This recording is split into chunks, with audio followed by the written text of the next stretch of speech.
오늘 이 시간에는 열왕기상 19장 1절부터 8절까지에 있는 이 말씀을 본문으로 해서 엘리야의 희망 찾기라고 하는 제목으로 말씀을 나누도록 하겠습니다. 부제목을 정한다면 디프레이션에서 벗어나는 방법, 그런 겁니다. 열왕기상 19장에서 우리가 함께 읽은 바와 같이 이 엘리야가 이세벨에게 쫓겨서 광야로 도망하게 되고요. 그리고 그 광야에 있는 로뎀 나무 아래 쓰러져서, 그리고 하나님께 죽는 게 낫겠다고, 그냥 죽게 해달라고 그렇게 떼를 쓰는 그런 엘리야의 모습을 우리가 보게 됩니다. 엘리야는 엘리야의 그 이름의 뜻은 여호와는 내 하나님이다 라고 하는 그런 뜻을 가지고 있는데요. 그 이름의 뜻과 같이 그는 자기의 정체성이 아주 분명한 사람이었어요. 여호와는 내 하나님이시다. 그런 자신감과 그런 믿음과 그런 영성이 충만한 사람으로 성경은 기록하고 있는데요. 또 이런 반면에 또 이런 모습도 우리가 또 보게 되는 것입니다. 엘리야는 우리 본문 19장에 앞서서 18장에서 850명이나 되는 이 바알 선지자와의 목숨을 건 싸움에서도 담대하고 그리고 의연하게 하나님의 살아계심을 증거했던 그런 사람이었습니다. 그리고 그 갈멜산에서 하늘로부터 불이 내려와서 그 모든 재물들을 태우는 그런 놀라운 능력을 행사했던 그런 하나님의 사람이었습니다. 그렇게 승리를 이 이방의 제사장들과의 싸움에서 승리를 이끌어냈던 정말 위대한 믿음의 산 증인이었던 그 엘리야. 그런데 그 엘리야가 그 후에 이세벨에게 쫓기게 되고, 그리고 이 광야의 이 로뎀 나무 아래 와가지고는 그 하나님 앞에 기도한다는 것이 하나님 나 죽게 해주세요, 이런 기도를 하는 것입니다. 여호와여 넉넉하오니 지금 내 생명을 취하옵소서. 나는 내 열조보다 낫지 못합니다. 한마디로 그냥 죽겠다는 거죠. 그냥 죽여달라고 하는, 지금 생떼를 쓰고 있는 그 엘리야의 모습을 봅니다. 영성의 대가였던, 영성의 상징이었던 이 엘리야도 이렇게 나약한 모습을 보일 때가 있었습니다. 지금 엘리야는 지금 디프레이션 돼 있는 겁니다. 지금 디프레이션이라는 말은 의기소침 또는 우울증, 정신의학에서는 이것을 우울증이라고 얘기하는데요. 지금 우울증에 걸려있는, 그러니까 의기소침에 있고 우울증에 걸려있는 상태인데, 이 선지자 왕에는 엘리야가 디프레이션에 빠졌다고 그렇게 기록을 하고 있어요. 제가 읽어드리도록 할게요. 선지자 왕 161페이지에 보면 이렇게 기록합니다. 그러나 높은 신앙과 영광스러운 성공에 흔히 뒤따라오는 그런 반작용이 엘리야에게 몰려들고 있었다. 그는 갈멜산 위에서 시작된 개혁이 중단되지 않을까 하는 염려로 의기소침하였다. 이렇게 기록하고 있어요. 그는 비스가산 꼭대기까지 높임을 받았으나 이제 그는 골짜기에 떨어져 있었다. 엘리야는 하나님을 잊어버리고 계속 도망하여 마침내 아무도 없는 쓸쓸한 광야에 오게 되었다. 그는 녹초가 되어서 로뎀나무 아래 쉬기 위해 주저앉았다. 사람들의 거처에서 멀리 떨어진 이 망명자는 무서운 절망으로 인해 그의 정신이 꺾여서 다시는 사람의 얼굴을 보지 않게 되기를 바랐다. 이 영감의 기별에는 엘렌 화이넥 분의 기별에는 이 엘리야도, 영성의 거인이었던 이 엘리야도 의기소침하고 또 우울증에 시달리고 디프레이션에 빠졌다고 여기 기록을 하고 있어요. 이 엘리야의 경우는 그것도 굉장히 심한 경우였던 것 같아요. 예, 그는 무서운 절망으로 인해서 그의 정신이 꺾여서 다시는 사람의 얼굴을 보지 않게 되길 바랐다. 이게 우울증의 이제 하나의 주요 증상이라고 할 수 있겠죠.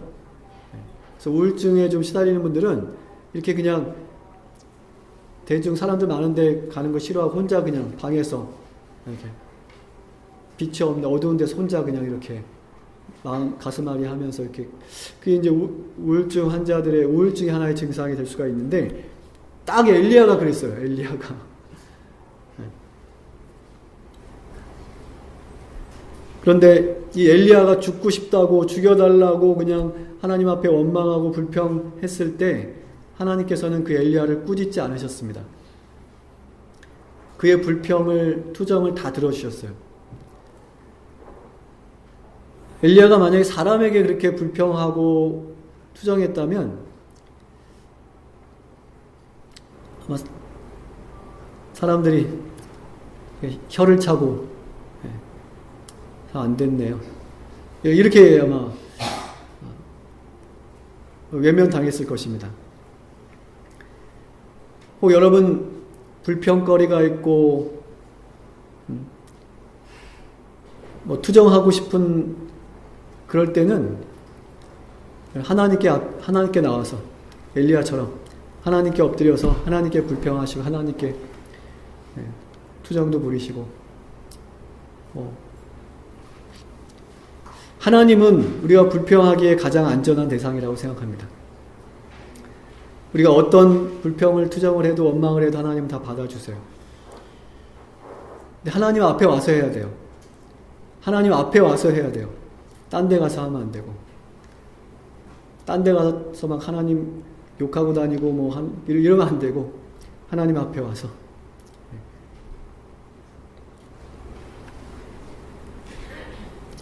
엘리야는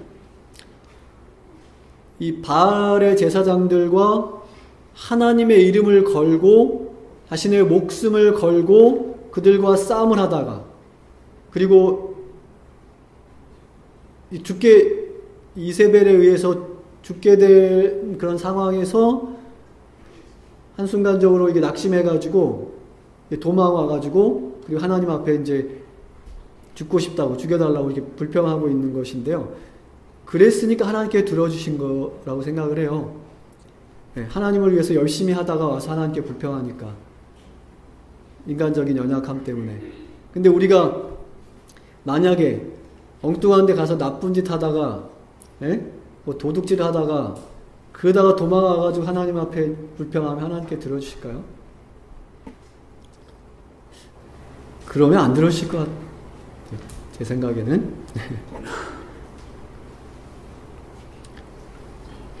어쨌든, 이 바알의 선지자 850명 앞에서도 당당했던 하나님의 종이 어떻게 이렇게 갑자기 이렇게 실망과 좌절의 늪에 빠질 수 있는가? 이 엘리야와 같은 위대한 하나님의 종도 한순간 하나님을 의지하지 않으면 한갓 이렇게 연약해질 수밖에 없는, 정말 그런 연약한 인과에 불과함을 우리는 말씀을 통해서 깨닫게 되는 것입니다. 우리 인간은 누구나 기본적으로 가지고 있는 연약성으로 인해서 우리 몸과 마음이 지치고 다운될 수가 있습니다. 성경에 보면 엘리야뿐만 아니라 욥도 그랬고, 모세도 한때 그랬고, 다윗도 한때의 우울증에 시달렸던 것을 우리가 보게 됩니다. 우리가 이 죄악 세상에 살다 보면 우리 연약성으로 인해서 때때로 이렇게 디프레이션, 의기소침해지고 우울증에 걸리고 우울증에 시달리고 그렇게 될 수가 있는 것입니다. 우리가 이런 불필요한 또 힘든 이런 감정, 슬픔과 낙심됨과 이 우울함 이런 것 없이 이 죄의 영향에서 완전히 해방되어서 우리가 날마다 항상 기쁘고 행복할 수 있는 곳은 하늘나라밖에 없는 것 같습니다.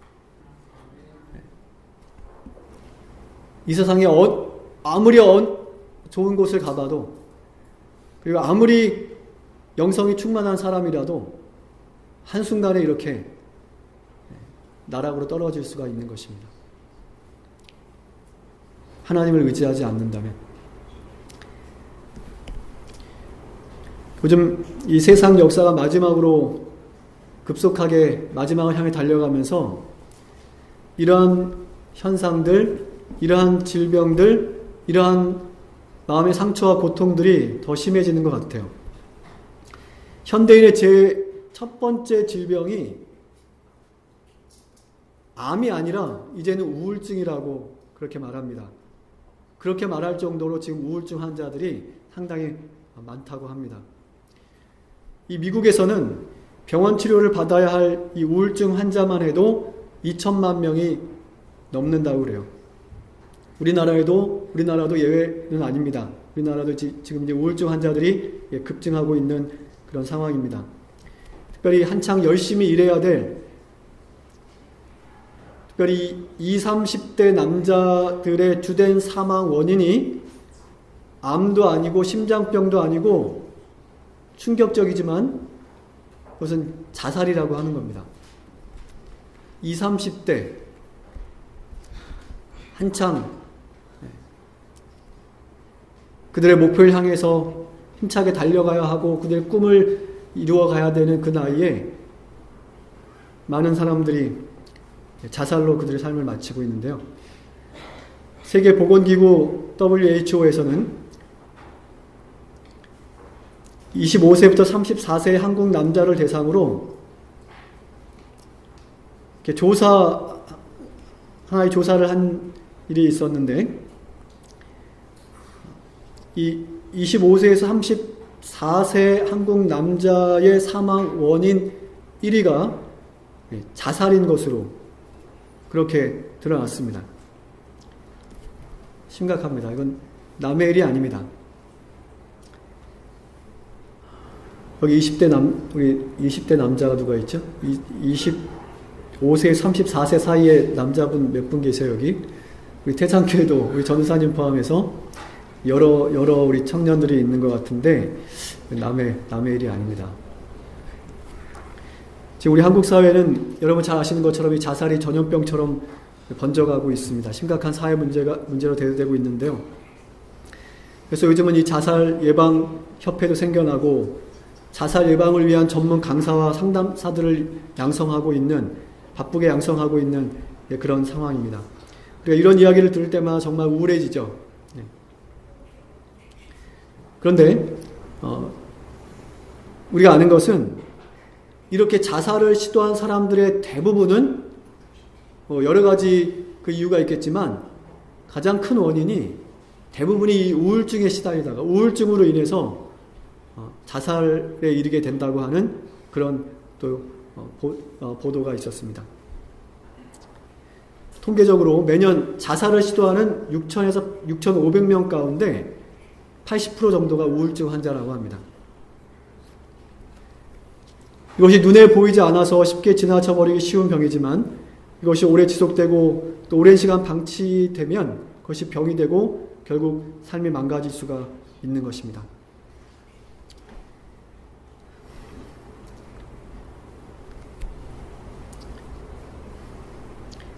세계보건기구 WHO에서는 이렇게 말합니다. 2020년에는 우울증이 모든 연령에서 나타나는 질환 중 1위를 차지할 것이다. 그만큼 점점 이 세상은 사람이 살아가기 어려운 더 힘든 그런 환경으로 변해갈 것이라고 하는 그러한 이야기인 것입니다.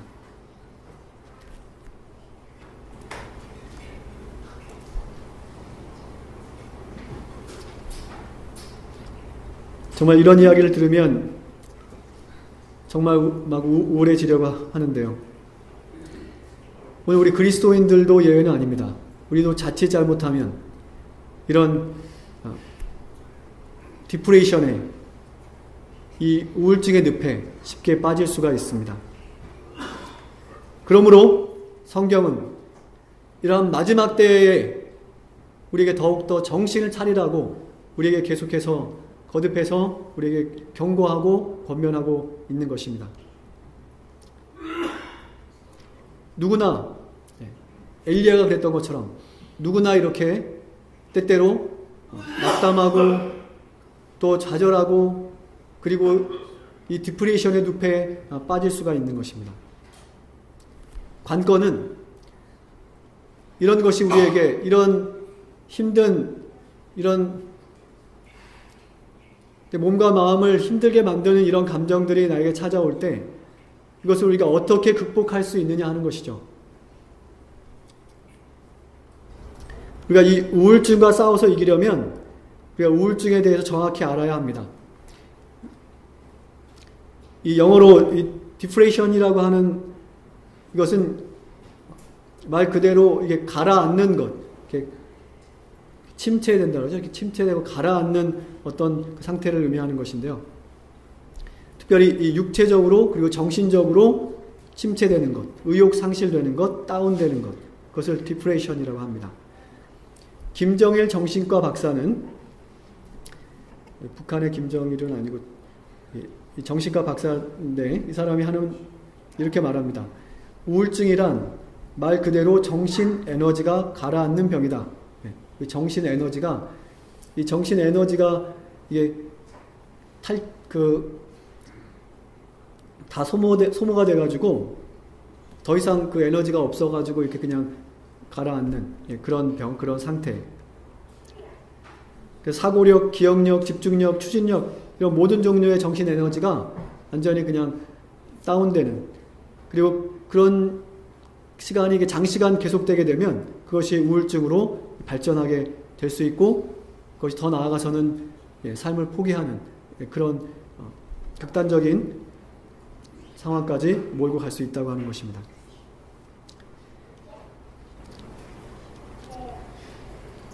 우울증의 증세는 여러 가지로 나타날 수가 있는데요. 이유도 없이 슬프고 모든 일에 자신이 없고, 지금 여러분 상태를 한번 좀 점검해 보시라는 겁니다. 그냥 이유 없이 종종 막 슬프고 막 감정에 복받치고 이런다. 그러면 이건 우울증의 초기 증상. 그리고 모든 일에 자신이 없고 무력감을 느끼고 실패감으로 마음의 고통을 느끼고 또 부정적인 자화상에 시달리고 삶의 기쁨과 흥미와 유머 감각이 상실되고 안절부절 못하고 사소한 일에도 신경질을 내고 노이로제 때문에 잠을 잘 수 없고 두통이나 심장이 두근거리는 신체적 불편도 나타나고, 그리고 현재보다는 과거와 미래의 일에 더 신경을 쓰고 웬만한 일에도 쉽게 낙심하고 과대망상에 시달리고. 여러분은 뭐 여기에 해당 사항이 없으신가요? 네, 있습니까? 네. 저런 분들 잘 보살펴 드려야 됩니다. 아마 여러분 정도의 차이는 있겠지만 다들 이런 감정, 이런 느낌, 이런 경험들 다 가지고 계실 거라고 생각합니다. 우리 생각보다 이런 분들이 주위에 상당히 많이 있습니다. 어떻게 보면 정말로 정상적인 그런 이 몸과 마음의 건강한 상태를 유지하면서 살아가는 사람들이 그렇게 많지 않은 것 같아요.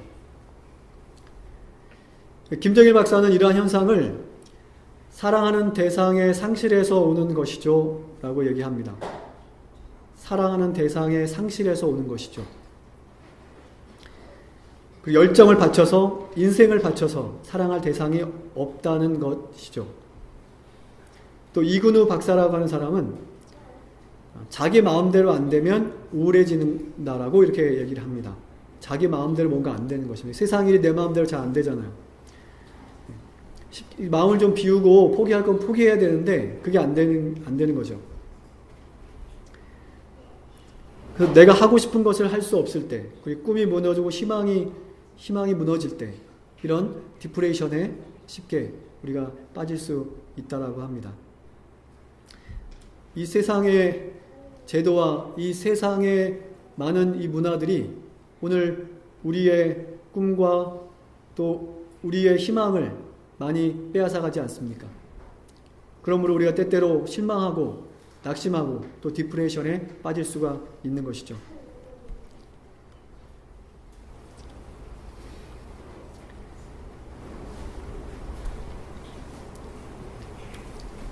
네, 우리가 사는 세상이 우리가 항상 육체적으로 정신적으로 건강하고 행복하게 살 수 있도록 그렇게 우리에게 그렇게 허용하지 않기 때문에 때때로 우리는 엘리야처럼 이 디프레이션에 빠질 수가 있습니다. 누구든지 그렇게 될 수가 있습니다. 관건은 우리가 그것을 어떻게 극복하느냐 하는 것입니다. 우리가 육체적으로도 정신적으로 이렇게 다운될 때에 우리가 그때에 적절하게 대처하지 않으면 그것은 우리가 더 깊은 수렁으로 빠져 들어가게 될 수가 있기 때문입니다. 여러분, 디프레이션 되는 이유가 있다면 또 우리가 그 디프레이션에서 빠져나올 수 있는, 그것을 극복할 수 있는 방법도 있는 것입니다. 오늘 우리의 성경에서 한때 이 지독한 디프레이션에 빠졌었지만 다시 회생되고 힘을 얻고 다시 새 출발했던 우리 엘리야의 경험을 통해서 오늘 우리 삶에서 때때로 찾아오는 이런 육체적인 또는 정신적인 이런 디프레이션에서 우리가 빠져나올 수 있는, 그것을 극복할 수 있는 그 방법을 찾아보고자 하는 것입니다. 첫 번째는 시편 42편 5절 말씀에 보면 이렇게 말씀하고 있습니다. 내 영혼아, 내가 어찌하여 낭망하며 어찌하여 내 속에서 불안하여 하는고 너는 하나님을 바라라. 그 얼굴에 도우심을 인하여 내가 오히려 찬송하리로다. 이렇게 말씀하고 있습니다.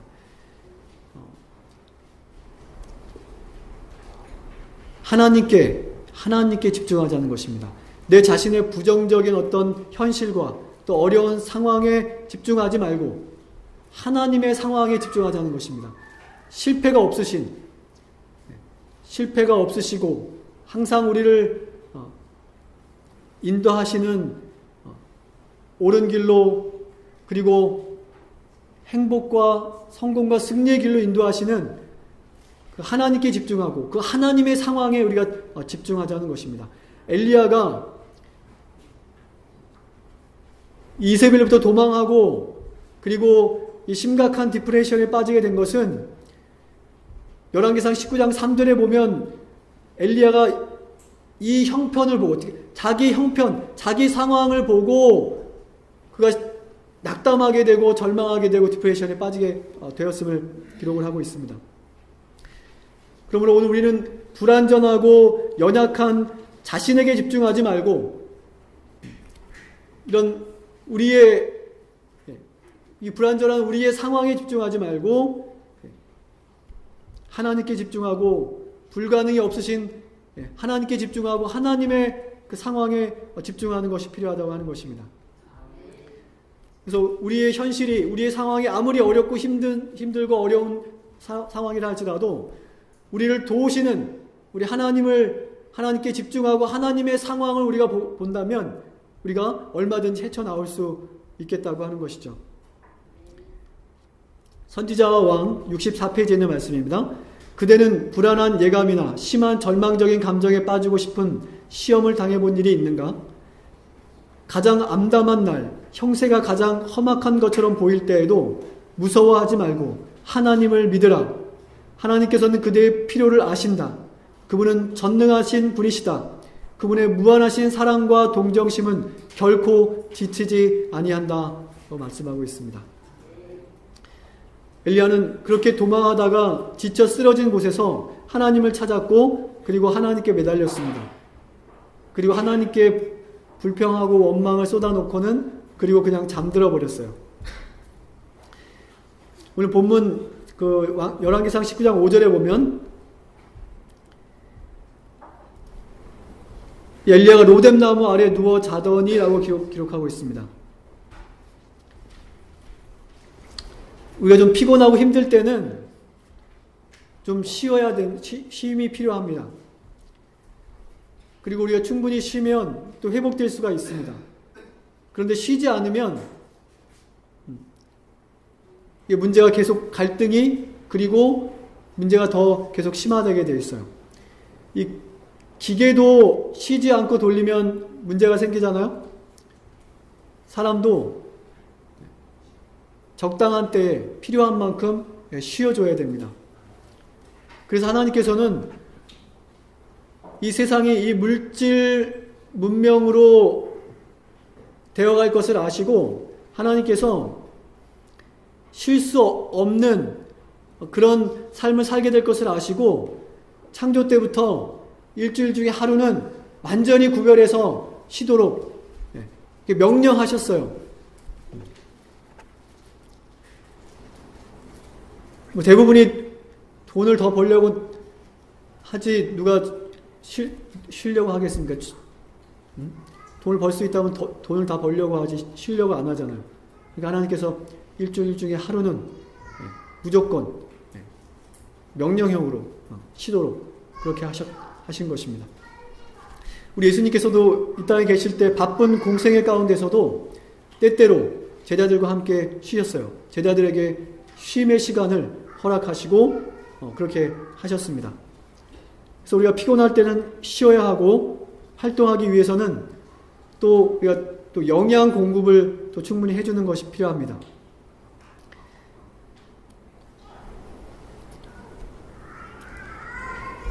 그래서 예수님께서는 그래서 하나님께서 이 노렙나무 아래 쓰러져 잠들어 있는 이 엘리야를 굳이 깨우셨어요. 왜 엘리야를 이렇게 지쳐서 쓰러져 있는 엘리야를 깨우셨냐면 이 음식을 공급하기 위해서, 영양분을 공급하기 위해서.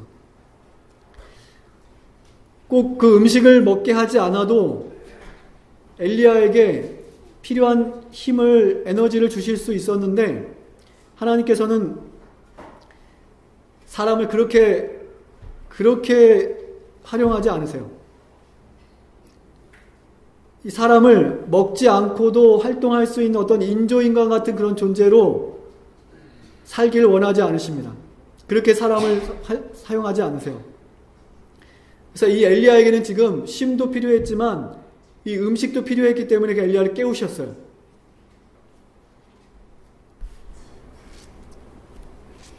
그래서 하나님께서 지금 엘리야에게 이 쉼도 필요한 엘리야를 깨우셔가지고 그에게 음식을 제공하십니다. 가끔 우리가 밖에 나가서, 제가 어렸을 때 이렇게 막 밖에 나가서 열심히 놀다가 밤늦게 그냥 해지고 늦게 들어와서 그냥 피곤해서 엎어져 자면 저희 어머니가 이렇게 깨워요. 민규야 일어나라. 밥 좀 먹고 자라. 이렇게 깨우세요. 지친 상태에서 또 깊은 잠에 들면 또 힘들 수가 있다고 생각해서 굳이 깨워가지고 또 밥 먹여서 또 자게 하고, 그렇게 하셨던 게 기억나는데, 하나님께서는 이 어머니 같은 마음이셨던 것 같아요.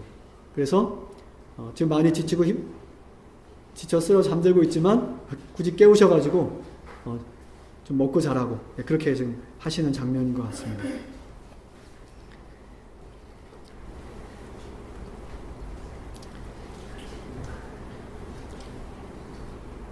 그리고 이 엘리야를 깨우실 때 그냥 깨우지 않으셨어요.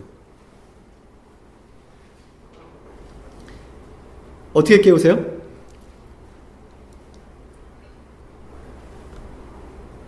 지금 탈진해서 쓰러져서 잠들고 있는 이 엘리야를 지금 깨우실 때 어떻게 깨우시죠? 5절에 보면 그 천사가 이렇게 어루만지는 장면이 나와요. 그 다음에 7절에, 본문 7절에도 보면 또다시 그 여호와 사자가 와서 그 엘리야를 이렇게 어루만지는 장면이 나옵니다. 그리고 일어나서 먹으라고 그렇게 얘기합니다. 근데 지금 상황이요. 지금 일반적인 상황이 아니에요. 지금 이스라엘의 흥망성쇠가 달려있는 아주 중요한 그런 시점인데요. 지금 이 엘리야가 그 중요한 사명을 맡은 이 엘리야가 중간에 지금 도망와가지고 힘들다고 그냥 하나님께 그냥 엄마가 죽여달라고 지금 쓰러져 지금 자고 있는 상황입니다. 지금 이스라엘의 국가에 지금 흥망성쇠가 달려있는 그러한 시점이었는데요. 정상적인 일반적인 상황이라면 엘리야 빨리 일어나야지. 지금 이러고 있을 때가 아니야. 빨리 일어나. 너 열실 동안 안 일어나면 이렇게. 그리고 안 되면 그냥 또 물 한 바가지 퍼가지고 와서 이렇게 물 뿌리면서 빨리 일어나라고. 지금 여기 누워있을 지금 상황이 아니라고.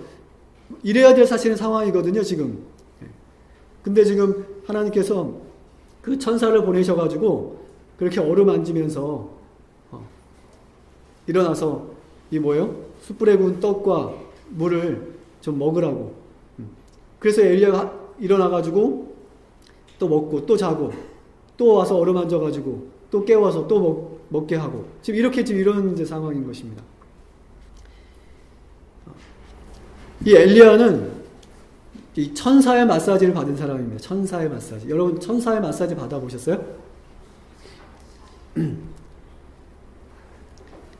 저는 필리핀에 있을 때 그 필리핀은 이 마사지 받는 게 되게 그냥 일반적화돼 있어가지고 누구나 쉽게 그냥 마사지, 우리나라에서 마사지 받는다 그러면 약간 조금 이상하게 좀 생각하는 경향이 있는데 거기는 뭐 일반적으로 그냥 이렇게 마사지 받고 그렇게 하는데 저는 마사지를 별로 좋아하질 않아요. 이게 잘 안 맞아. 어떤 분들은 마사지 받고 나면 되게 시원하다고 좋다고 하고 막 이렇게 그래요. 저희 집사람이 또 마사지를 좋아하는데 가끔 저한테 마사지 해달라고 그러는데 제가 해주는 게 제일 좋대요. 그래서 가끔 이렇게 해주는데 뭐 자주는 못 해주지만 마사지 받으면 굉장히 이렇게 좋은 분들이 이렇게 힘이 나는 분들이 계신 것 같아요. 근데 저는 잘 안 그래요. 그래서 또 우리 교회에 또 우리 마사지 또 전문가 있으잖아요. 이선희 여기 그 샵에 방문 갔다가 이렇게 잡혀가지고 이렇게 거의 억지로 이렇게 이제 마사지를 받았는데 이선희 집사님도 또 이게 힘이 있으세요. 이렇게 마사지 하시는데 힘이 있어가지고 마디마디 그냥 다 이렇게 잘 이렇게 마사지 전체적으로 골고루 아주 그냥 마사지 잘 해주시는데 제가 마사지 받고 며칠을 아주 힘들었어요. 그래서 온몸이 막 뻐근하고 그러고 나니까 좀 편해지는 것 같아요. 몸이. 하여튼 이 신체 접촉이 우리 이 심신의 회복을 더 빨리 회복시켜준다는 그런 연구 결과가 있습니다. 시간이 거의 다 됐지만 제가 이거 좀 소개해드리고 마치려고 하는데 미국의 한 유명한 병원에서 이 터치가 사람에게 어떤 영향을 미치는지를 알아보기 위해서 다음과 같은 실험을 했다고 합니다. 그래서 이 미수가 병동 2개를 선택해서 한쪽 병동에 있는 아기들에게는 3교대를 하는 간호사들이 일하러 올 때마다 15분씩 그 갓난아기들에게 마사지를 해주도록 했고요. 그리고 또 다른 병동에 그 아이들은 하루에 45분씩 또 그 마사지를 받도록 그렇게 이제 했는데 마사지를 훨씬 많이 받은 그 아이들이 훨씬 더 회복이 빠르고 그렇지 않은 덜 마사지를 받거나 마사지를 받지 않은 아이들보다 평균 일주일 더 빨리 이렇게 집으로 갔다는 그런 연구 결과가 있어요. 이렇게 사람이 하는 마사지도 이런 효과가 있는데 이 천사의 마사지를 받으면 어떨까? 엘리야는 이 천사의 마사지를 받은 그런 사람이거든요. 다니엘도 보면 그가 이 계시 중에 막 혼절하고 막 이렇게 하잖아요. 그럴 때마다 또 이 천사가 와서 이렇게 마사지 해주는, 어루만져주는 그런 장면을 우리가 또 볼 수가 있습니다. 그런 그 천사의 마사지를 받고 나서 다시 힘이 생겨서 원기를 회복하는 그런 모습들을 우리가 보게 됩니다. 그래서 이 엘리야는 정말 디프레이션에 빠져가지고, 심각한 디프레이션에 빠져가지고 거의 죽은 것처럼 그냥 로뎀나무 아래 쓰러져서 죽은 것처럼 자고 있었던 그 엘리야를 하나님께 깨우셔서 그에 필요한 영양분을 공급하시고 그에 필요한 에너지를 공급하셔가지고 그가 다시 회복되어서, 본문 9절에 보면 그가 회복되어서 단번에 40일 걸어서 가야 될 거리를 단번에 걸어서 그 호렙산까지 갔다고 하는 그런 기록을 찾아볼 수 있습니다. 그래서 여러분, 그래서 이 스킨십, 이 마사지가 효과가 있는 것 같아요. 그래서 요즘 참 지치고 피곤한 그런 때인데, 옆에 있는 분들 좀 이렇게 마사지를 한번 좀 해주시겠어요? 자, 자기 옆에 있는 분한테 좀 마사지 좀 해주세요. 네. 자, 받으시는 분, 이거 천사의 마사지다 이렇게 생각하시고, 네. 천사의 마사지다 이렇게 생각하시고, 네. 받으시고, 서로 좀 이렇게 잠깐 좀 마사지를 좀 해주셨으면 좋겠어요. 고생 많다고, 힘을 내라고, 네. 이 천사의 마음으로 이렇게 마사지를 좀 해주세요. 서로.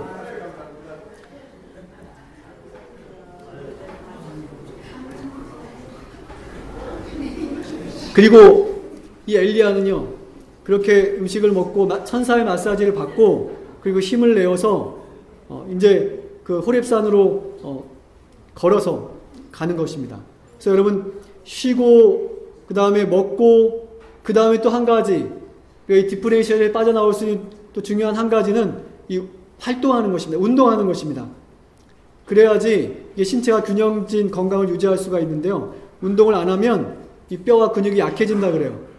그래서 그 건강을 오래 유지하기가 어렵다고 하죠. 영적으로도 마찬가지로 듣기만 하고 활동하지 않고 실천하지 않으면 우리 영적인 건강에도 이 불균형이 초래하게 되어서 그 신앙이 오래가지 못하게 되는 것입니다. 그래서 이 활동하는 거, 운동하는 거 매우 중요한 것입니다. 선지자왕 164페이지에 보면 낙심한 자들을 위한 확실한 치료제가 있다. 그것은 신앙과 기도와 사업이다. 신앙과 활동은 자신감과 만족을 줄 것이며 그것들은 날마다 증가할 것이다. 이렇게 얘기합니다.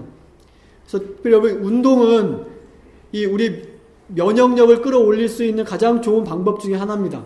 그래서 여러분이 이렇게 좀 우울할수록, 디프레이션 될수록 방문을 박차고 나가서, 예?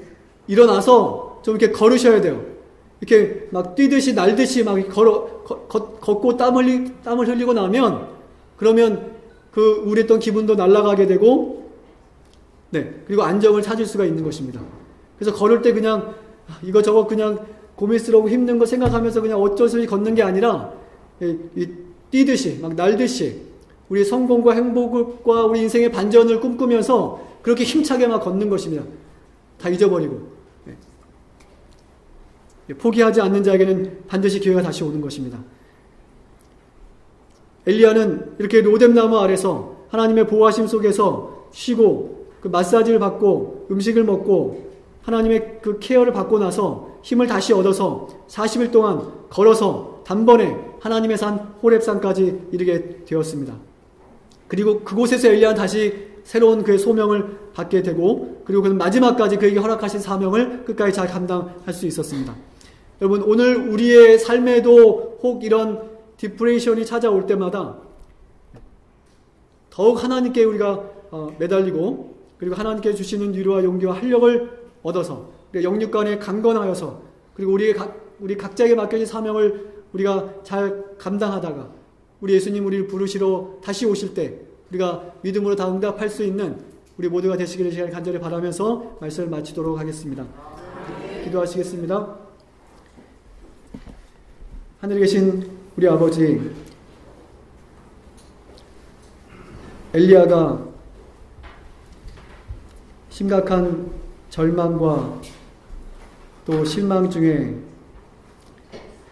그 하나님 앞에 쓰러져 잠들었을 때 하나님께서 그에게 다시 새로운 힘과 용기와 사명을 허락하시고 그에게 주어진 그 귀한 사명 끝까지 감당하게 하셨던 하나님께서 오늘 우리의 각자의 삶에도 함께 하시고 또 역사해 주셔서 오늘 우리도 모든 인간적 상황, 어려운 상황들을 딛고 일어나서 믿음으로 일어나서 하나님께서 우리에게 부여하신 그 귀한 사명들을 넉넉히 감당하고 또 하나님께서 우리를 예비하신 주님의 나라에 넉넉히 들어갈 수 있는 우리 모두가 되도록 축복해 주시옵소서.